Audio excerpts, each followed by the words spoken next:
the president will attend the White House Correspondents Association Dinner Round 2, celebrating free speech and the First Amendment alongside all of you, members of the media. The president looks forward to finishing what he started before a despicable assassination attempt derailed the original event back in April, as we all know. And I encourage everyone watching tomorrow night to tune in for what promises to be a very entertaining and memorable evening. Looking ahead to next week, on Monday, President Trump will travel to Michigan to deliver remarks on the economy. On Tuesday afternoon, the president will deliver a tribute honoring the life and legacy of his dear friend, Senator Lindsey Graham, at the National Cathedral. And next Friday, the president will host the 13th cabinet meeting of this term at Camp David, which will be a lot of fun and something different for the cabinet to experience together. Turning now to the economy.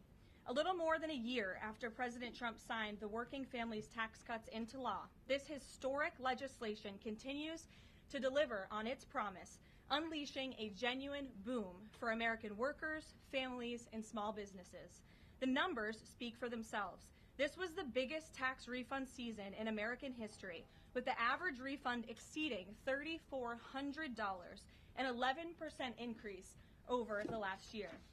American families and workers claimed $82 billion in direct tax relief, and 97% of filers received a tax cut.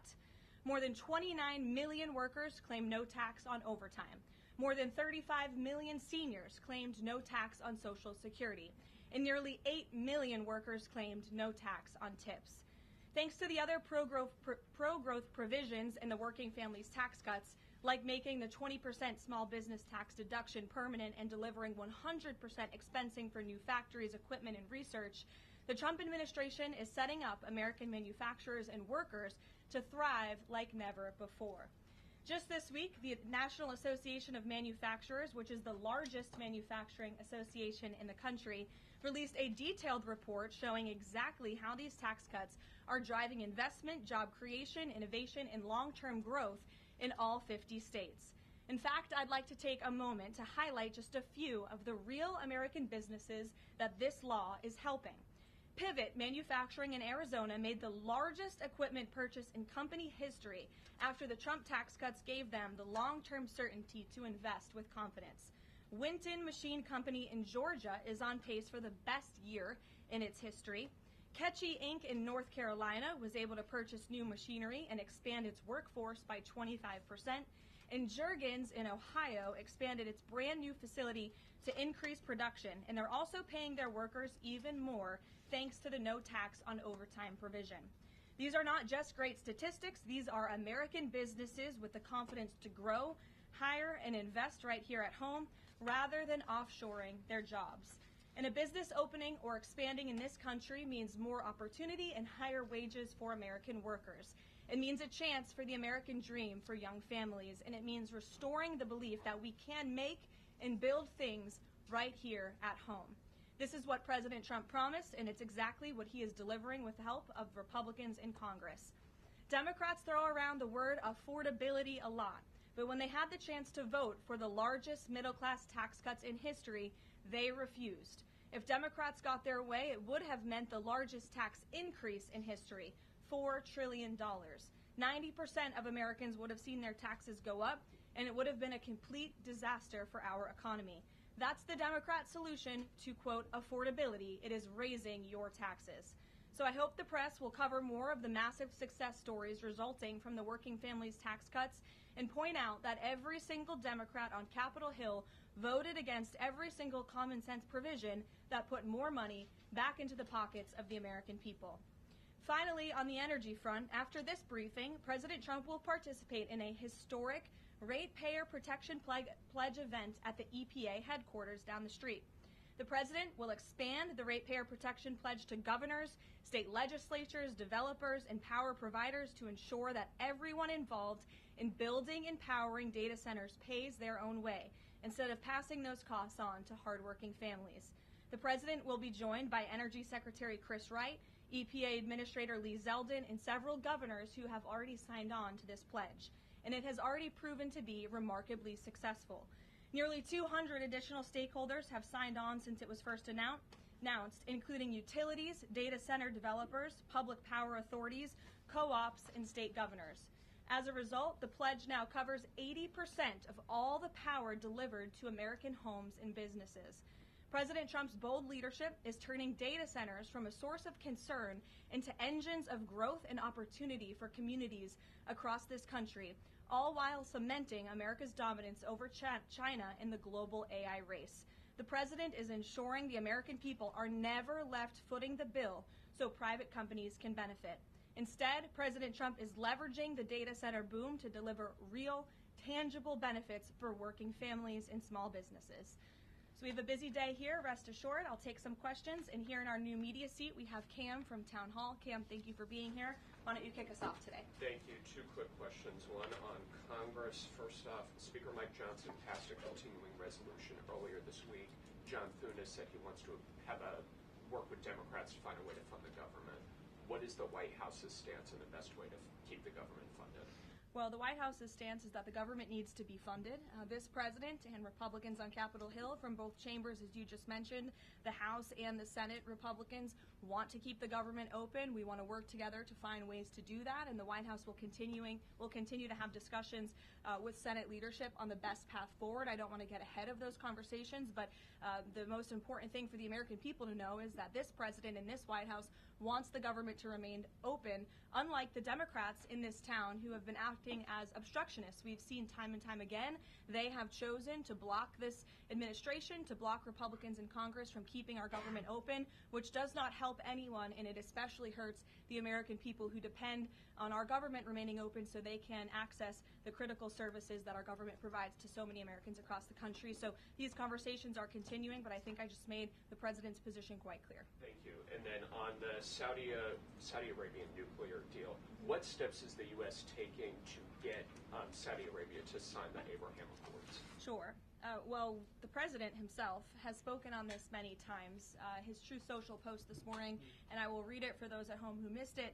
The civil nuclear deal, there will be no enrichment of material, an important point being made between the Department of Energy and Saudi Arabia, which pertains only to non-military use, will be approved but is totally subject to Saudi Arabia joining the very respected and successful Abraham Accords. The United States is not opposed to civil nuclear facilities, as we all know. Look, this is a condition that the president has spoken about many times with our Gulf and Arab allies. He wants to see these countries sign the Abraham Accord. It was one of the most historic accomplishments of his first term, and it continues to be a long-term goal of his to expand those accords to ultimately come to a place where the Middle East can be a peaceful and stable region. And yes, this deal with Saudi Arabia, the energy deal, is contingent on this condition as far as the president is concerned. So we'll continue to talk with our Saudi counterparts to get the deal finalized and hopefully see them joining the Abraham Accords very soon. Thank you. Gabe. Caroline, thank you. With regards to the Saudi nuclear deal, why was that condition not mentioned yesterday when the Energy Secretary announced it? Well, look, the president is always the final deal maker, as you know, and this is something that he has mentioned on numerous occasions going back. I can provide you with those statements, and he has said if they don't join the Abraham Accords, the deal is off. So we'll continue to have those conversations with our Saudi counterparts moving forward. So the deal is dead if Saudi Arabia doesn't join. And have you any indication that Saudi Arabia is even considering this? Again, the president has spoken directly with the Saudis about this in numerous conversations in the past, and the administration will continue to engage in those conversations. Will Saudi Alexandra. Arabia be exempt from international inspections as part of this deal if it moves forward? I don't want to comment on the specifics of the deal as we're still, again, as I just said, talking especially about this very important condition that the president raised this morning. Alexandra. So good to see you. You're back. You too. So Treasury Secretary Bessent voiced concern this week on China potentially distilling or stealing AI technology from the United States, kind of manipulating it as their own.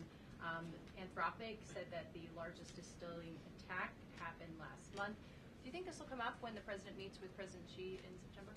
Well, I have had the honor of being part of some of the meetings and discussions between President Trump and President Xi, and I can tell you there is always a wide range of topics that come up.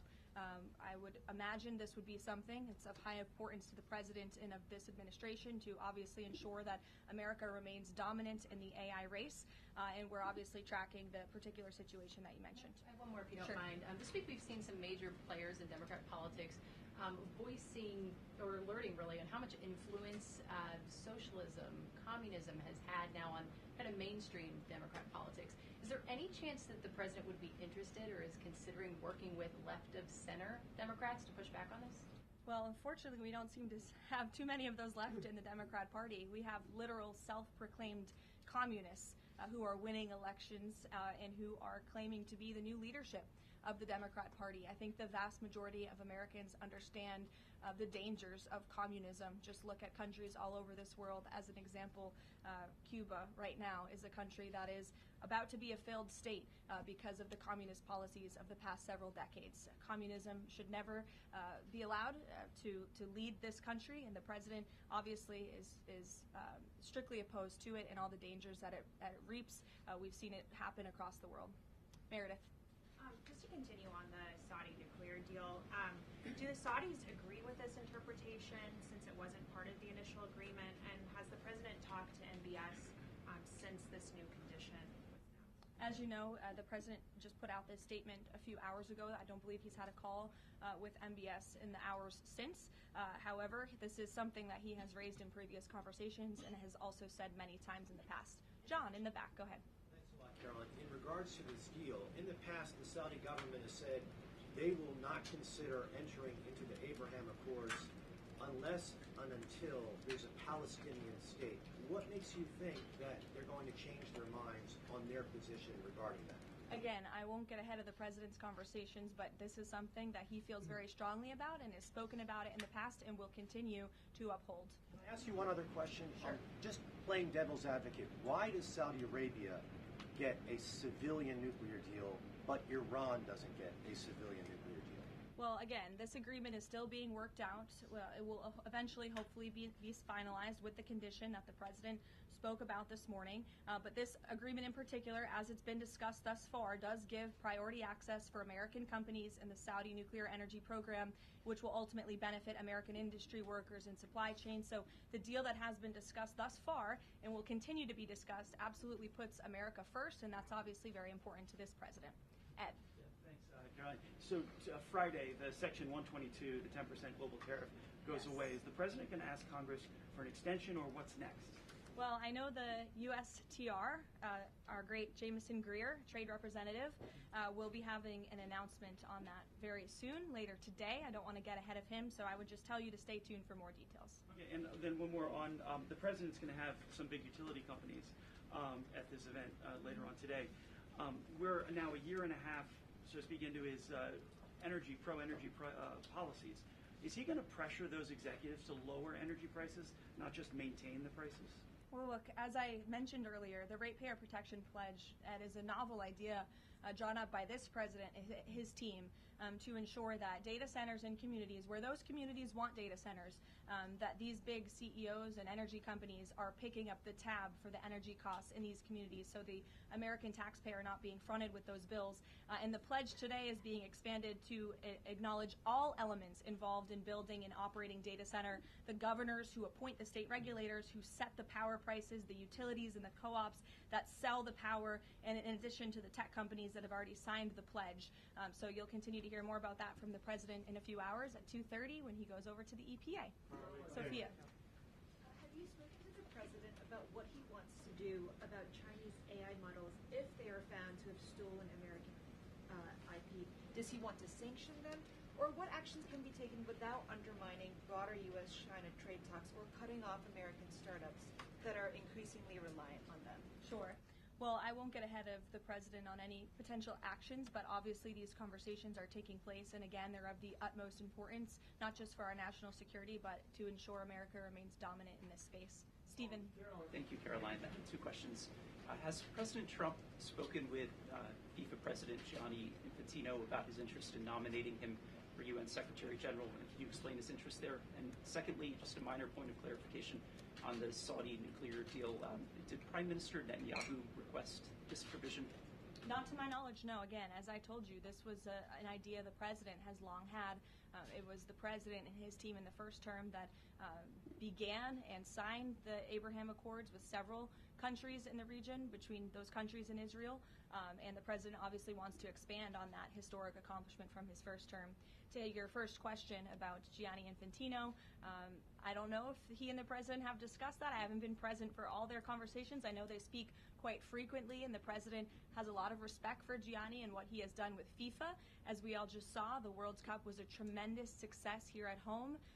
It not only was hugely beneficial to our businesses and our local economies across the country, but I think it showed that America is the greatest country on earth, and the president is grateful to Gianni for all of the efforts that he had to make that dream a reality here in the United States.